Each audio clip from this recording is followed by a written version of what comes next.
흠이 있거나 병든 짐승을 희생 제물로 드리는 것이 금지됩니다. 그것은 여호와께 가증한 역겨운 제물이기 때문이죠. 레위기 22장 22절로 24절에는 제물로 합당치 않은 짐승의 흠과 질병들이 12가지로 목록화되어 있습니다. 말라기 선지자는 총독에게 흠이 있고 병든 가축을 선물하는 것이 악하다면 하물며 여호와 하나님께는 그것이 얼마나 큰 죄이겠느냐고 백성들을 꾸짖습니다. 1장 8절 보세요. 17장 2절로 13절입니다. 우상 숭배와 악한 제물을 금하는 명령에 이어 우상 숭배 범죄에 대한 구체적인 징벌 절차가 설명됩니다. 이것은 앞선 공정한 재판 주제와 관련된 내용이기도 하죠.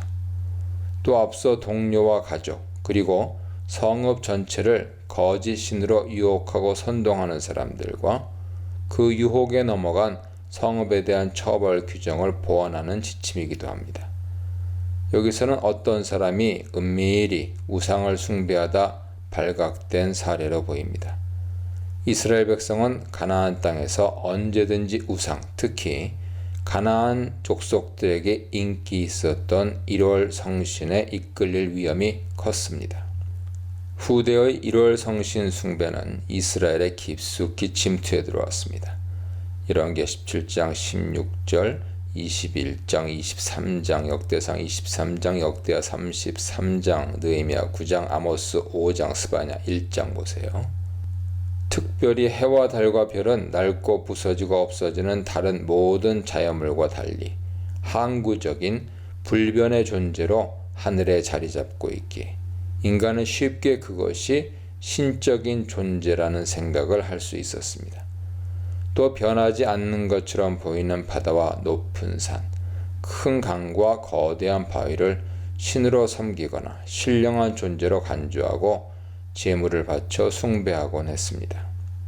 이런 우상 숭배 행위는 그 성격상 지극히 개인적으로 은밀히 실천할 수 있었습니다.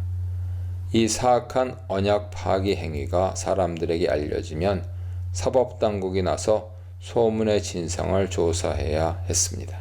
만일 그 일이 사실로 드러나면 즉결 심판해야 합니다.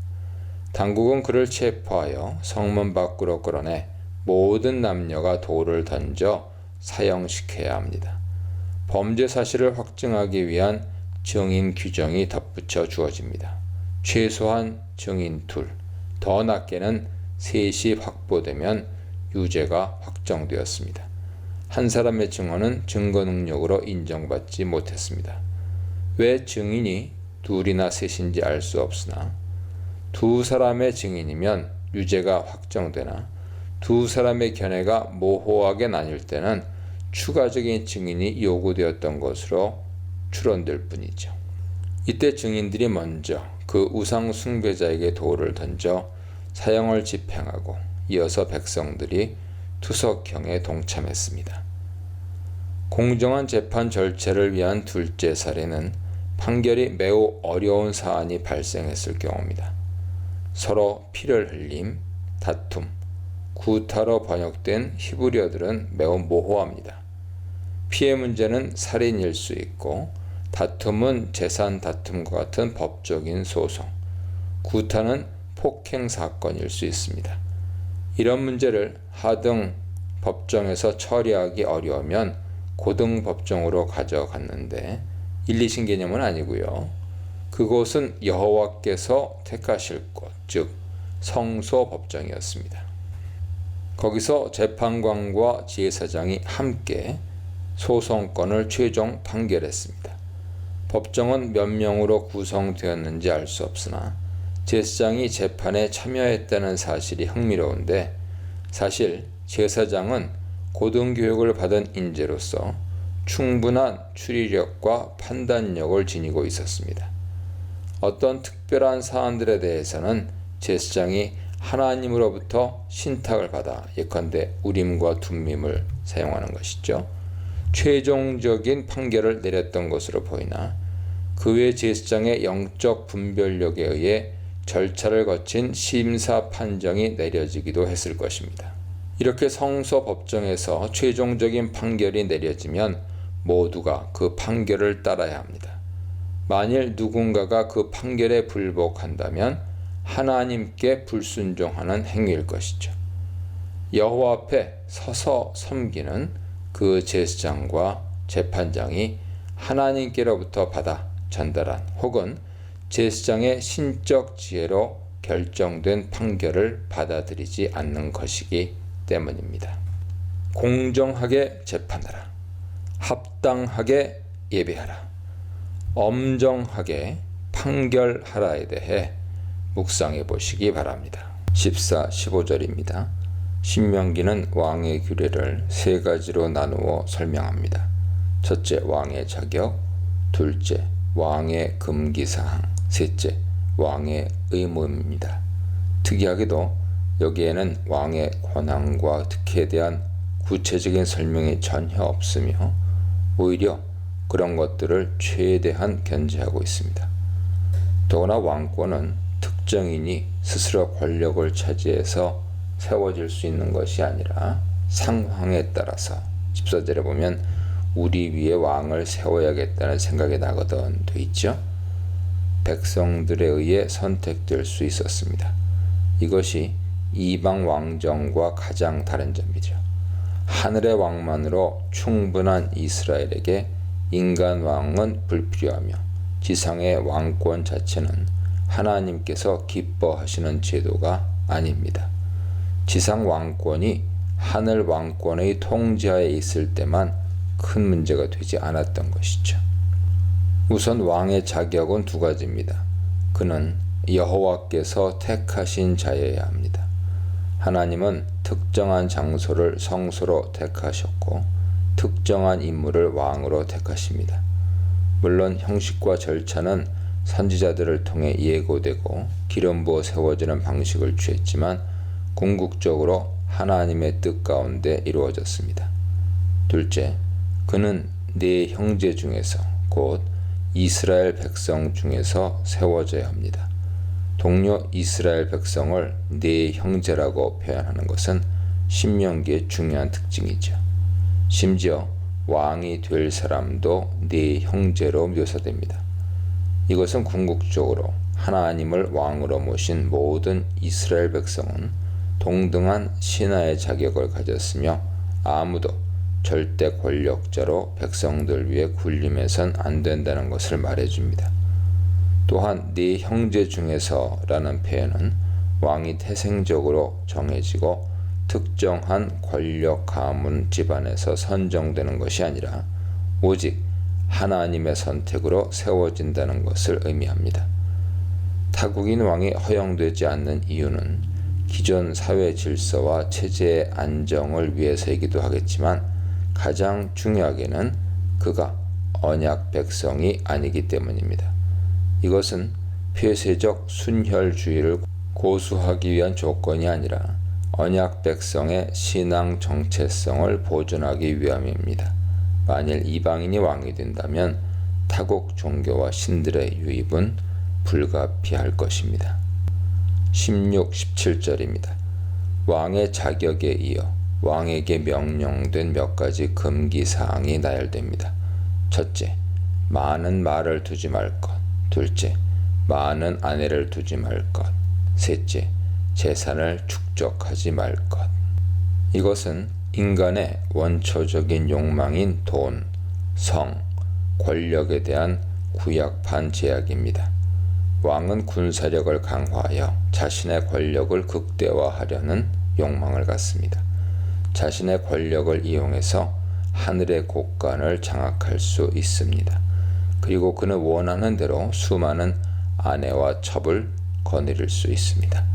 물론 고대 제국의 권력가들이 많은 아내를 둔 이유가 외교적 전략에 따른 측면이 많지만 동시에 권력가의 본능에 따른 무차별적인 축적 행위로도 볼 수 있습니다.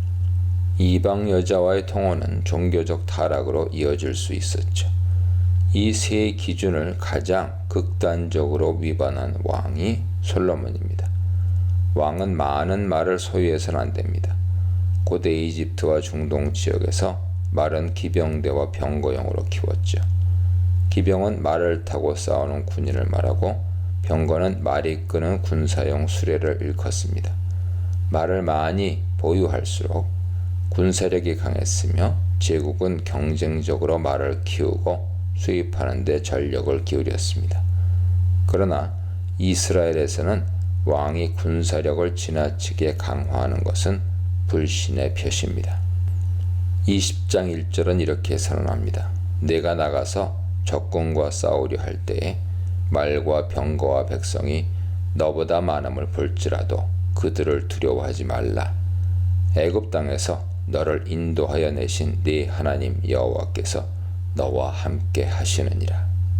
이러한 신학적 확신은 구약 전체를 관통하여 시편 기자도 이사야도 이집트의 말과 병거를 의지하는 불신앙을 비난합니다. 시편 20편, 이사야 31장, 36장 보세요. 유비무환의 태세를 갖추되 가장 중요한 것은 하나님을 신뢰하는 신앙 태도라고 할 수 있습니다. 당시 이집트는 주요 말 수출 국가였으며 팔레스타인 말들은 대부분 이집트에서 수입됐습니다. 따라서 왕의 규례는 군사력 증강을 위해 말을 얻으려고 사람을 이집트로 보내는 일을 하지 말라고 명령합니다. 이러한 금지는 이어지는 과거 약속에 의해 강화되죠. 너희가 이후에는 그 길로 다시 돌아가지 말 것이라 하셨습니다. 이 진술은 경고라기보다는 출애굽 사건 당시 하나님께서 하신 약속의 말씀임을 시사합니다. 이미 이집트보다 더 크신 이가 그들의 파라오를 굴복시키고 구출해내셨습니다. 만일 그 이집트로 돌아가 그들을 의지하여 스스로를 안정케 하려 한다면 하나님께 대한 큰 모독이 아닐 수 없죠. 이미 광야 40년 동안 수차례 이집트를 그리워하거나 노골적으로 우리가 이집트로 돌아가자는 동일한 말을 쏟아내면서 하나님께 반항하곤 했습니다. 왕이 말을 수입하기 위해 이집트에 의존하는 것은 역사적 불신앙의 반복일 뿐입니다. 둘째, 많은 아내 금지입니다. 이것을 일부 일처의 의무라고 해석할 필요는 없습니다. 흥미롭게도 쿰란 문화는 왕의 아내를 한 명으로 제한하는 반면 미드라시는 18명으로 제한합니다. 이 원칙이 당대 왕들에게 일부 일처를 강제하진 않았지만 궁극적으로는 창조의 결혼 규례인 일부 일처를 지향하고 있음은 인식해야 합니다. 많은 아내는 쾌락을 채우려는 목적도 있으나 다분히 정략적이었습니다. 왕은 많은 아내를 만족시키기 위해 그들의 요구를 들어줘야 했으며 여기에는 양보하지 말아야 할 신앙 정체성도 포함될 수밖에 없었습니다. 이스라엘 역사 속에서 이미 큰 교훈을 던져주는 사례들이 증명되죠. 솔로몬의 수많은 정략 결혼은 물론이고 아합과 이세벨의 결혼은 가장 극악한 사례입니다. 왕으로 인해 국가 전체가 배교와 타락으로 물들었죠. 셋째 금지는 많은 은금의 축적입니다.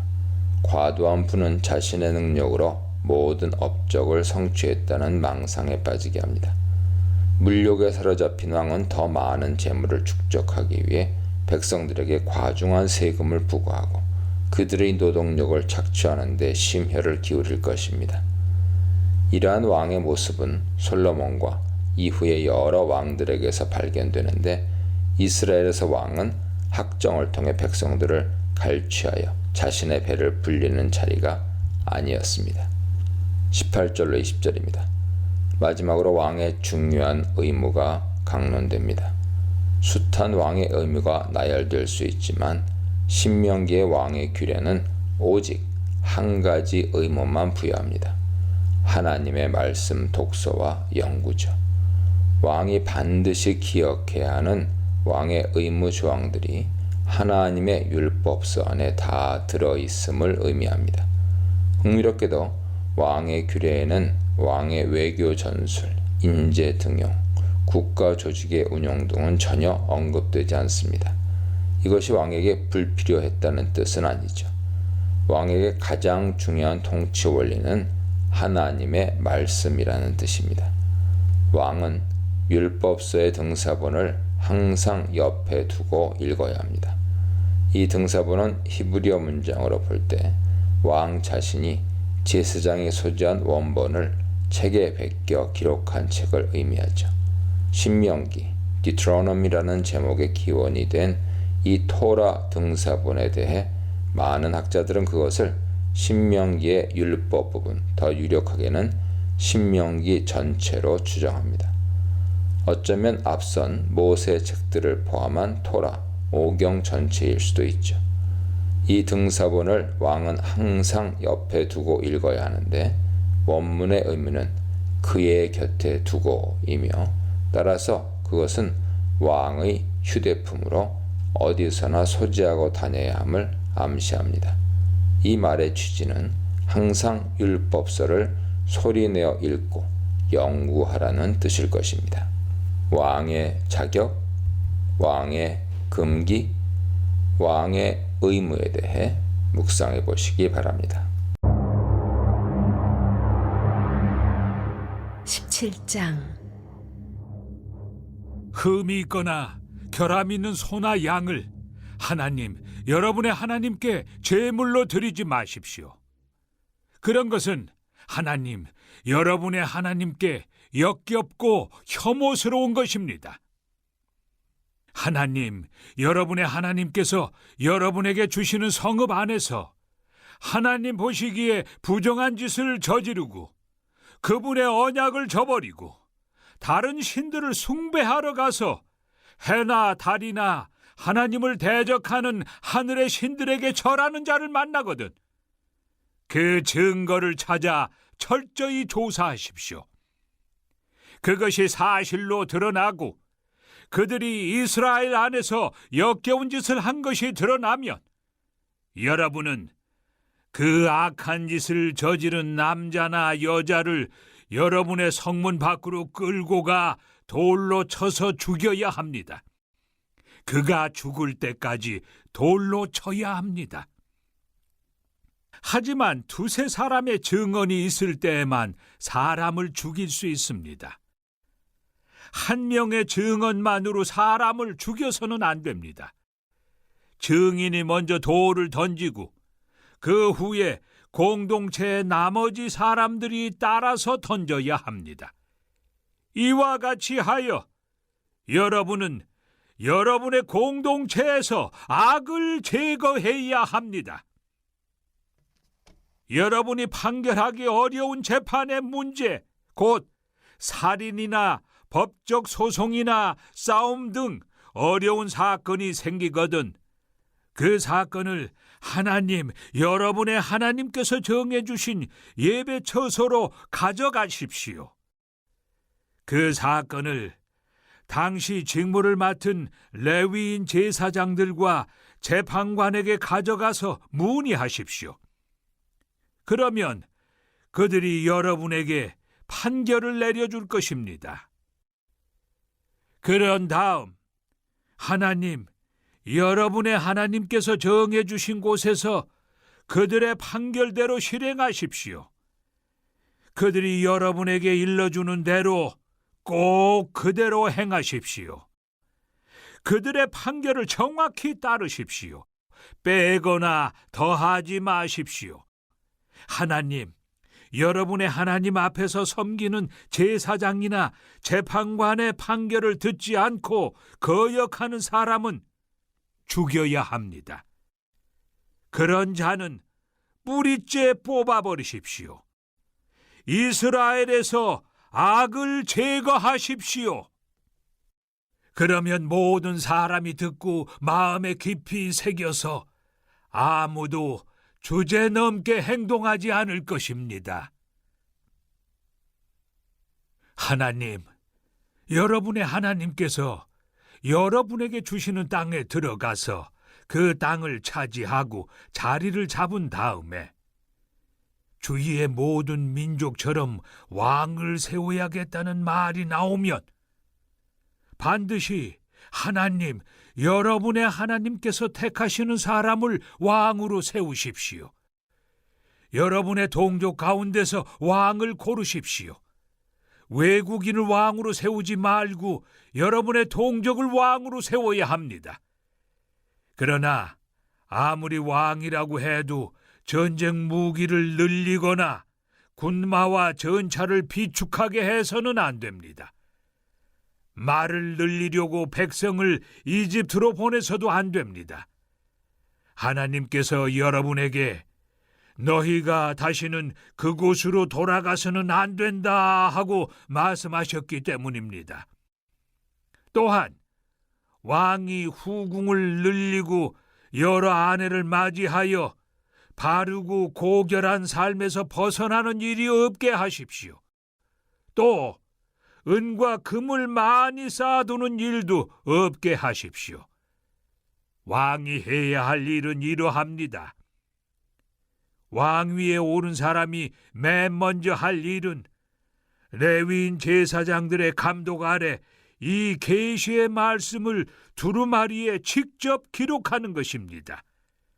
왕은 그것을 늘 곁에 두고 날마다 연구하여 하나님을 경외하는 것이 무슨 뜻인지 배우고 이 규례와 법도를 성심껏 따르고 지키면서 살아야 합니다. 그는 자만하거나 교만해서도 안 되고 자기 좋을 대로 하거나 자기 생각을 내세우기 위해 기분에 따라 계명을 고쳐서도 안 됩니다. 그와 그의 자손이 이 계명을 읽고 배우면 이스라엘에서 오랫동안 왕으로 다스리게 될 것입니다.